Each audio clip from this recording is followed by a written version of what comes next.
Está começando mais um Professor Nelson Júnior Cash.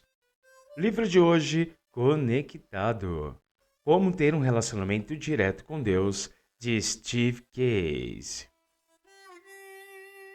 Livro da Casa Publicadora Brasileira.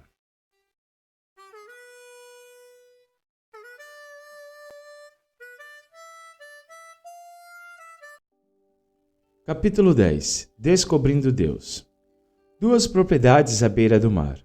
Uma numa encosta e a outra na praia. Dois preços diferentes, um caro e outro caríssimo. Dois diferentes compradores. Um procurava uma casa com vista e o outro procurava uma casa à vista de todos. Dois diferentes sistemas de crenças. Um cria na realidade de Deus, enquanto o outro se denominava ateísta. Ambos pareciam estar corretos, mas então a maior tempestade já registrada aconteceu. Choveu por dias, o nível da água subiu, a casa na rocha permaneceu segura, mas a mansão na praia foi inundada e devastada. Após a enchente, o ateu queria construir outra mansão no mesmo trecho da praia. Ele foi até a companhia de seguros para receber o relativo à sua perda, para que pudesse construir outra casa. A companhia de seguro recusou-se a isso e ele os levou ao tribunal. A seguradora alegou não ser responsável pela perda porque a inundação foi um ato de Deus. Mas Deus não existe, bradou o ateu. Como vocês ousam se esconder atrás de um fio de fraca imaginação das pessoas? O juiz apoiou a oposição do ateu. Se não existe Deus, não pode haver um ato de Deus. Portanto, a inundação não aconteceu. Você é o único responsável pela sua própria casa na praia. O ateu ficou paralisado. Ele ficou numa situação difícil por acreditar em qualquer coisa. Como uma pessoa pode conhecer a Deus? Poderia um ser ou um poder chamado Deus simplesmente ser um produto da imaginação? Talvez as pessoas tenham vivido às custas de seus desejos e a isso chamaram o Todo-Poderoso. Ou quem sabe fomos abandonados aos mitos do passado, mitos que hoje parecem primitivos e infantis. Enquanto decidir por si mesmo, limitando o universo à sua busca, à sua mente, você permitirá a existência de um pequeno Deus ou vai se tornar um Deus. Certamente um pesquisador deveria examinar um mundo maior, o passado, o presente, o futuro, bem como a imaginação e a opinião dos outros. Onde poderemos encontrar o sobrenatural? Talvez o melhor lugar onde podemos encontrar Deus seja na natureza.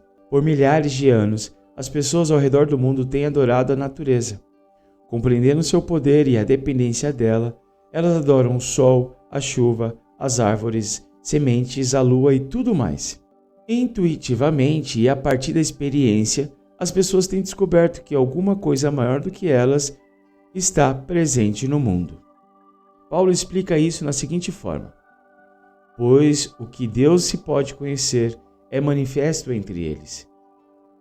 Porque Deus lhe manifestou, pois desde a criação do mundo os atributos invisíveis de Deus, seu eterno poder, sua natureza divina, têm sido vistos claramente, sendo compreendidos por meio das coisas criadas, de forma que tais homens são indesculpáveis, porque, tendo conhecido a Deus, e não o glorificaram como Deus, nem lhe renderam graças, mas os seus pensamentos tornaram-se fúteis, e o coração insensato deles obscureceu-se. Dizendo-se sábios, tornaram-se loucos, e trocaram a glória de Deus imortal por imagens feitas segundo a semelhança do homem mortal, bem como de pássaros, quadrúpedes e répteis. Você adora a Deus por causa do que ele criou ou tem se recusado a fazê-lo? A tendência atual de evitar adorar o Criador tem como base a teoria das origens, que substitui o nosso ancestral, que é Deus, por macacos. Essa teoria substitui o conhecer a Deus por não há Deus. Usando o respeitável método da ciência, é necessário mais fé para acreditar nela do que na criação. Ela também depende de uma extensão de tempo tão incompreensível que só o Deus eterno poderia cumprir a exigência científica de observar o fenômeno. Aqui está o que Deus pede. Mediante a palavra do Senhor foram feitos os céus, e os corpos celestes pelo sopro de sua boca. Ele junta as águas do mar num só lugar, das profundezas faz reservatórios. Toda a terra teme o Senhor, tremam diante dele todos os habitantes do mundo, pois ele falou e tudo se fez, ele ordenou e tudo surgiu. Deus revela vários aspectos de si mesmo por meio da sua criação. Simplicidade e complexidade mostram-se em sua simples célula ou na galáxia. Deus valoriza a beleza interna e externa. Aprecia a beleza externa da simples flor, um buquê ou um campo cheio de flores silvestres. Observe a beleza interior na lealdade de um animal doméstico, no fruto de uma árvore e nas intricadas maravilhas da eficiência de um sistema circulatório. Lindo! Abra seus olhos e aprecie a beleza da criação de Deus. Exclame, meu Deus, e seja sincero. A natureza comunica diversidade. Considere sua surpreendente variedade de rostos das pessoas que você conhece.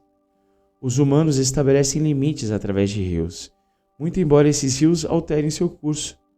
A chuva cai, mas não ao mesmo tempo ou na mesma intensidade, mesmo em um único vale. As tentativas para caracterizar a Deus ou categorizar a criação de Deus submetem às repetidas revisões.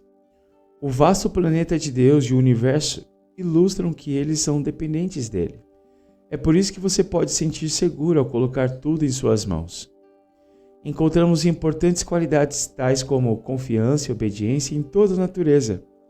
As pessoas chamam de lei natural as previsíveis condutas da gravidade, energia, movimento e força. Se você soltar um peso do alto de um prédio, que rumo irá tomar? Você pode confiar na gravidade, é uma lei da natureza. Foi Deus que fez assim e você pode confiar nele. Quando a natureza supera em poderes os seres humanos, chamamos tais poderes de desastres naturais. Como poderíamos direcionar um tornado, desfazer um furacão, parar um tsunami, estabilizar um terreno, extinguir um incêndio ou interromper uma inundação? Mas a natureza está sujeita a um poder superior. Deus é o nosso refúgio e fortaleza, auxílio sempre presente na adversidade. Por isso não temeremos, ainda que a terra trema e os montes afundem no coração do mar, ainda que estronde suas águas turbulentas. Jesus extraiu exemplos da natureza para ilustrar o cuidado de Deus por nós. Ele também demonstrou sua supremacia sobre a natureza, seja caminhando sobre as águas ou acalmando uma tempestade. E os homens ficaram perplexos e perguntaram: quem é este que até os ventos e o mar lhe obedecem? A despeito da devastação e ruína que o pecado trouxe ao mundo, a natureza continua a falar de Deus àqueles que verão, ouvirão e sentirão o poder de Deus. Imagine quanto mais a natureza irá revelar quando o pecado for exterminado. De acordo com a Bíblia, os velozes nem sempre vencem a corrida. Os fortes nem sempre triunfam na guerra. Os sábios nem sempre têm comida. Os prudentes nem sempre são ricos. Os instruídos nem sempre têm prestígio, pois o tempo e o acaso afetam a todos. Será verdade? Talvez sim, talvez não. A clássica história de José, vendido como escravo pelos irmãos invejosos, combina agonia e êxtase repetidamente. Quando os papéis se inverteram, os irmãos foram ao Egito implorar por alimento, eles não sabiam que José era o primeiro-ministro. José os assusta com o seguinte anúncio: eu sou José, seu irmão, aquele que vocês venderam no Egito.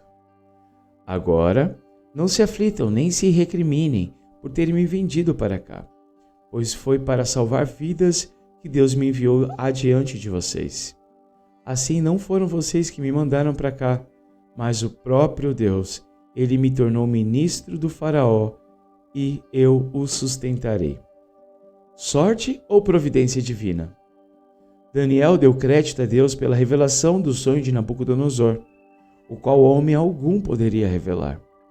Jonas estava certo de que tanto a tempestade ameaçadora quanto o peixe que o resgatou foram enviados por Deus.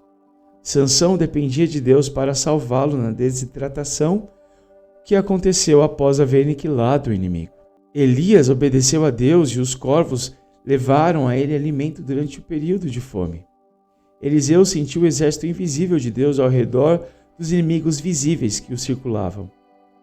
Um coxo que pedia esmolas na porta do templo recebeu cura de um discípulo de Cristo crucificado e ressurreto. Algumas pessoas despertam-se para a realidade de Deus através de eventos que parecem milagres, sorte, coincidência ou providência. Pode ser um vislumbre da morte, um encontro inexplicável, um momento improvável, uma inexplicável descoberta, algo que desencadeia a coincidência de que há algo maior que aconteceu. É Deus. Jonas fugiu do trabalho de Deus. Paulo procurou examinar a obra divina. Os cidadãos de Éfeso amotinaram-se contra ela. Ficaram alerta para a comunicação de Deus através das circunstâncias ou da sorte. Isso não significa que as coisas correrão da maneira como você quer, mas Deus vai conduzir ou impedir os acontecimentos para o bem no tempo certo. Confie no Senhor de todo o seu coração e não se apoie em seu próprio entendimento. Reconheça o Senhor em todos os seus caminhos e Ele endireitará as suas veredas. Ao longo da história deste mundo, Deus tem se comunicado com as pessoas. Ele aguarda o dia em que a interação face a face será restaurada. Quando o pecado será eliminado, estaremos lá no céu. Então podemos apenas perceber lampejos dele. Agora, pois, vemos apenas um reflexo obscuro, como um espelho, mas então veremos face a face. Agora reconheço em parte, então conhecerei plenamente da mesma forma como sou plenamente conhecido. O Antigo Testamento registra as mensagens de Deus dadas a vários profetas. O Novo Testamento oferece um quadro de Deus nas ações, atitudes e ensinamentos de Jesus. Antes de partir, ele disse aos seus seguidores: "E eu pedirei ao Pai, e ele lhes dará outro conselheiro que, para estar com vocês para sempre, o Espírito da verdade. O mundo não pode recebê-lo, porque não o veem e nem o reconhecem, mas vocês o conhecem, pois ele vive em vocês e estará em vocês." O livro de Atos registra impressionantes exemplos das ações seguidas de Deus. Suas mensagens, as transformações da vida das pessoas. Deus não permaneceu em silêncio após o retorno de Jesus ao céu, e nem está silenciado hoje. Quanto a vocês, a unção que receberam dele permanece em vocês, e não precisam que alguém os ensine, mas quando a unção dele recebida, que é verdadeira e não falsa, os ensina acerca de todas as coisas, permaneçam nele, como ele os ensinou. Algumas pessoas citam o seguinte verso das Escrituras para afirmar que não temos a ideia do que Deus preparou no céu. Dizem o seguinte: olho nenhum viu, ouvido nenhum ouviu, mente nenhuma imaginou o que Deus preparou para aqueles que o amam. Se eles lessem o próximo verso, descobririam que o Espírito de Deus revela essas coisas. Mas Deus o revelou a nós por meio do Espírito. Se as pessoas não têm ideia de que Deus tem preparado para elas, então não devem ter o Espírito de Deus. Deus continua a se comunicar, o Espírito continua a falar, moldar, dar, desafiar e transformar. Quem não tem um Espírito não aceita as coisas que vêm do Espírito de Deus, pois lhes são loucura e não é capaz de entendê-las, porque elas são discernidas espiritualmente. Simplesmente não aceite o estado atual da sua vida espiritual, nem o silêncio constante. Além da natureza, do Espírito Santo ativo e da providência, Deus ainda nos deu um livro que narra suas atividades, instruções, sabedorias e promessas. É a Bíblia. Esse livro é composto por 66 volumes menores, abrange a história da humanidade e se concentra na busca constante de Deus para nos resgatar, a despeito dos repetidos fracassos e desastres da nossa parte. Escrevendo sobre a história do povo de Deus, Paulo afirmou: essas coisas aconteceram a eles por exemplos e foram escritas como advertência para nós sobre o que tem chegado o fim dos tempos. A Bíblia contém um capítulo repleto de heróis que confiaram em Deus. Pessoas familiares como Noé, Abraão e Moisés receberam especial atenção. Alguns menos familiares, como Abel, Enoque, Baraque, Jefté receberam menções mais breves. Note bem o que Deus fez no passado e permita que essas informações o inspirem no presente. Portanto, também nós, uma vez que estamos rodeados por tão grande nuvem de testemunhas, livremo-nos de tudo o que nos atrapalha e do pecado que nos envolve, e corramos com perseverança a corrida que nos é proposta, tendo os olhos fitos em Jesus, o autor e consumador da nossa fé. Ele, pela alegria que lhe foi proposta, suportou a cruz, desprezando a vergonha, e assentou-se à direita do trono de Deus. Pensem bem naquele que suportou tal oposição dos pecadores contra si mesmo, para que vocês não se cansem e nem desanimem. A lei do Senhor é perfeita e revigora a alma. Os testemunhos do Senhor são dignos de confiança e tornam sábios inexperientes. Os preceitos do Senhor são justos e dão alegria ao coração. Os mandamentos do Senhor são límpidos e trazem luz aos olhos. O temor do Senhor é puro e dura para sempre. As ordenanças do Senhor são verdadeiras, são todas elas justas. Por elas, o teu servo é advertido, há grande recompensa em obedecer-lhe. Quando João terminou o registro da vida de Cristo, ele especificou o propósito do seu livro de toda a Escritura. Mas esses foram escritos para que vocês creiam que Jesus é o Cristo, o Filho de Deus, e crendo tenham vida em seu nome. O propósito da Bíblia é conectar você com Deus. Não a use como um simples livro de clube de leitura. Leia como um hábito, faça dela sua tarefa primordial. Use-a como uma conexão principal com Deus. Caso contrário, você não perceberá seu verdadeiro sentido, exatamente como aconteceu com aqueles leitores profissionais quando Jesus os enfrentou. Ele lhes disse: vocês estudam cuidadosamente a Bíblia, porque pensam que nelas você tem vida eterna. E são as Escrituras que testemunham ao meu respeito. Contudo, vocês não querem vir a mim para que tenham vida. Sim, é possível ler a Bíblia de capa a capa e não perceber a mensagem principal. Você pode memorizá-la e até mesmo ensiná-la aos outros e não entender o que Deus procura revelar a vocês. O Espírito de Deus comunicou as mensagens originalmente e você necessita desse mesmo Espírito para ensinar a Bíblia em pensamentos e ações. Comece pedindo que Deus lhe conceda seu Espírito para conectar você com Ele através da sua palavra. Existem muitas versões da Bíblia. Encontre uma que lhe agrade e espere que o Espírito de Deus se comunique com você. Uma leitura apressada pode fornecer informações, mas não vai construir seu relacionamento com Deus.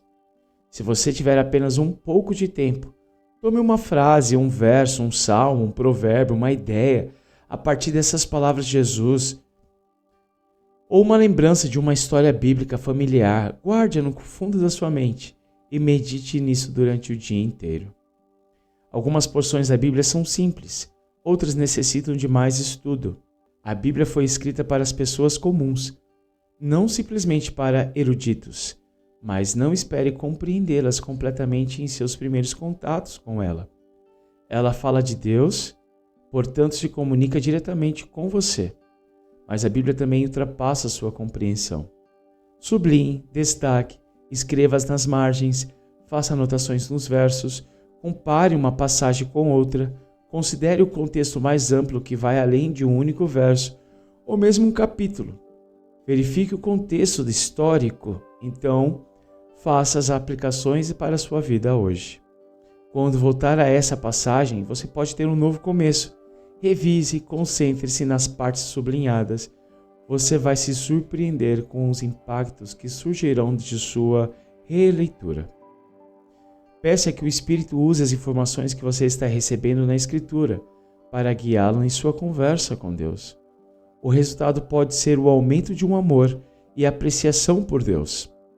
Agonia, arrependimento pelo passado, celebração exuberante, motivação para a ação, serenidade pela completa aceitação, esperança para o futuro, serviço pelos outros, um maior desejo por Deus, perdão, aumento de conhecimento, desafio contra o mal, um pedido por um milagre, coragem, resistência E a lista continua.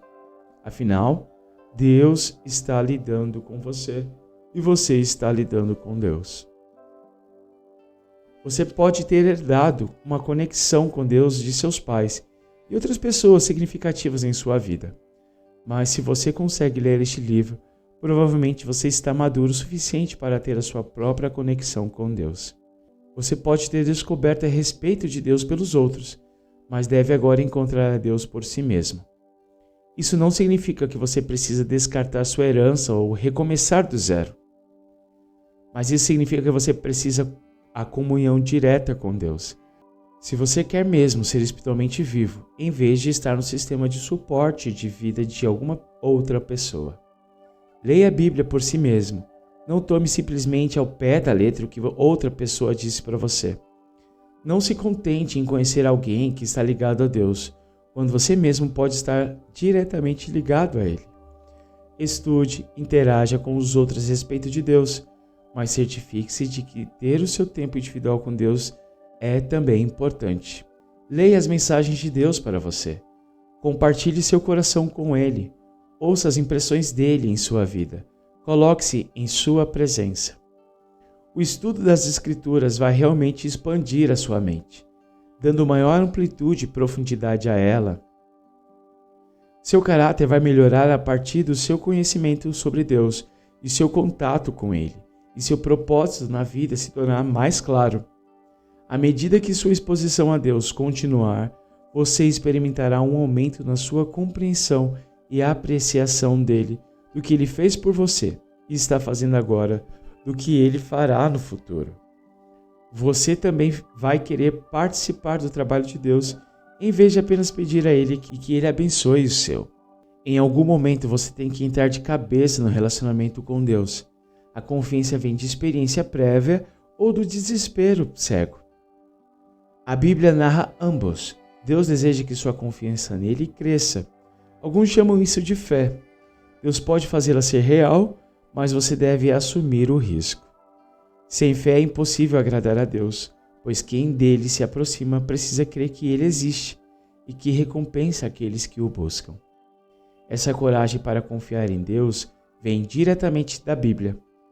Portanto, irmãos, temos plena confiança para entrar no Santo dos Santos pelo sangue de Jesus, por um novo e vivo caminho que ele nos abriu, por meio do véu, isto é, seu corpo. Temos, pois, um grande sacerdote sobre a casa de Deus. Sendo assim, aproximemo-nos de Deus com um coração sincero e com plena convicção de fé.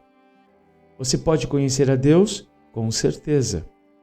Você vai compreendê-lo completamente? Ainda não. Mas isso vale a pena? Absolutamente. E assim terminamos Professor Nelson Jr. Cast. Livro de hoje, Conectado. Como ter um relacionamento direto com Deus, de Steve Case.